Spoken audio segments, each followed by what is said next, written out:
Alright, so, okay. Is it go? Ready? Yeah. Okay, so we're looking at this chord. This is right, and then we know we have a major 7, or a major 6, or a major 9, or a 6/9. And we're looking for runs that'll blend those, right? So first one you got a G chord, then you go to a G chord to the major 7, see? Or you can even do a 9th. See that? That's for the major 9th. See, so you got. No, you wouldn't do that. That's a nice run. This end, and that would be now if you do a 5th string root. This is a 4th string. It's all based on this. Or that's the same run. Now there I did. You have 3 runs to look at. One, and you can do this, then this, and this. And you have those in your books. So you got all those little things to make, to look like you know what you're doing, which you try to do. So I have this. Same run. See there, I did this run. Second time, I basically start out. Alright, now while you're right there, could you go into another Type of chord? No, not a type of chord.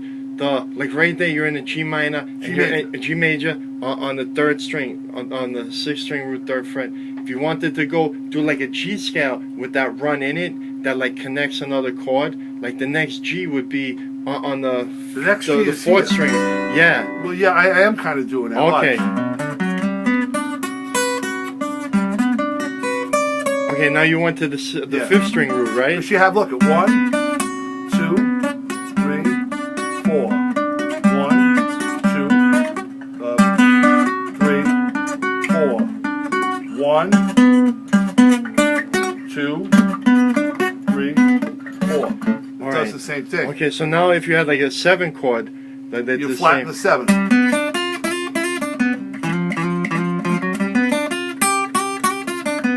Alright, now if you wanted to move it to the 4th string root. This is a 4th string. I'm sorry. The 4th string root, like off of that shape. Yeah, like that. See? Here's your G7. And then if you went to the 5th string root, like over here. And that would take you up to the 6th string root. Alright. Don't forget, you're doing this. Those are the 3 starting points. Alright. So this run. This same run. This run. Same run. This run. Same run. This run. Same run.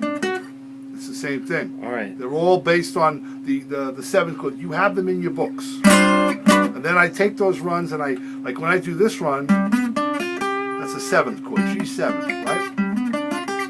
G7 I know is from a C scale. See? Alright, this is a question. Look, if you're doing like a D, I mean a G minor, right here,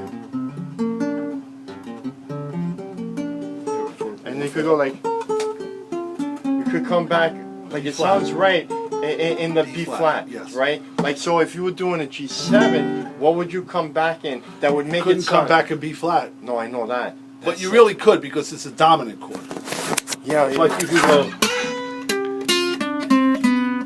that would sound right over the 7th, right? All right, so let's go back to choices. When selecting what to play, or tries, you want to call, or experimentations, you know that the G minor chord's relative minor is B flat. I mean, is relative major rather is B flat, right? So you do B flat major 7th, right? Look. Yeah. So by just going up here to that B flat, you're really do it like saying this. right Now in watch. G minor, right? Watch.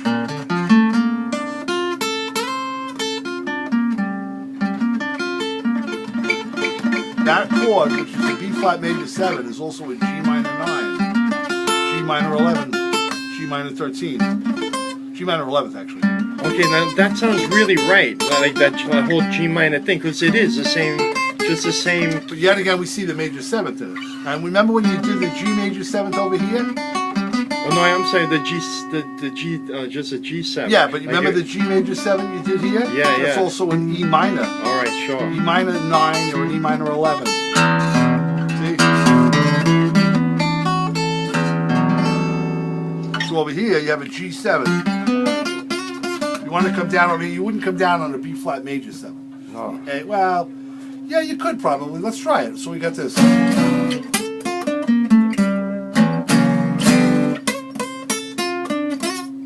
Because now the notes of the B flat major 7, which go against G minor, now take a different function against G dominant 7. The B flat is the flat third, which is a blues tone.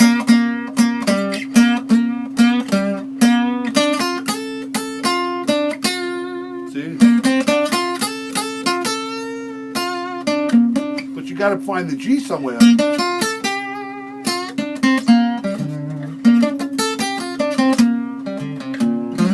There I am using the B flat major 7, which is like a G minor 9th run, but I'm playing it over G7. Over the 7th, yeah, because you could. That's a nice run. I never did that before, so you inspired me to come up with an idea. Watch this.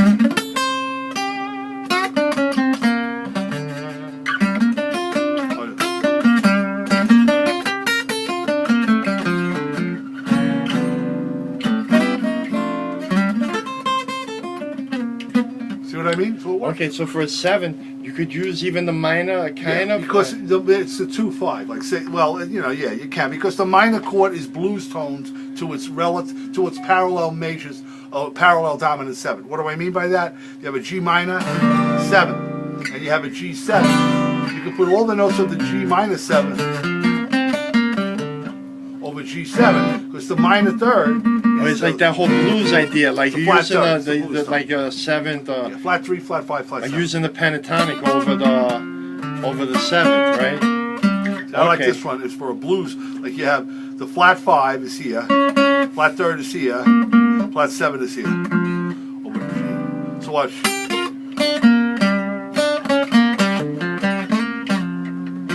See, here's the 7.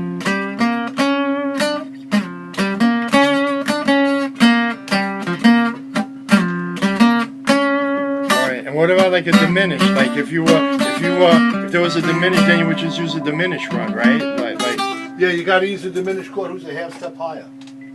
Got on music. Yeah.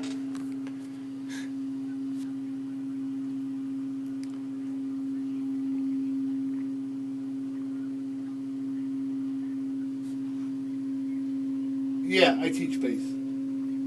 Yeah. Yeah, it's 4. We pay 4 at a time.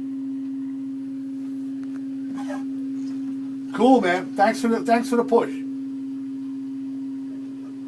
All right, Joe. Talk to you later. Bye. Okay, and maybe an augmented run. Well, augmented would. You know, it's kind of like you won't get like the effect that you're looking for. Like right. it's kind of used that's almost like a spice that you got to use carefully. All right.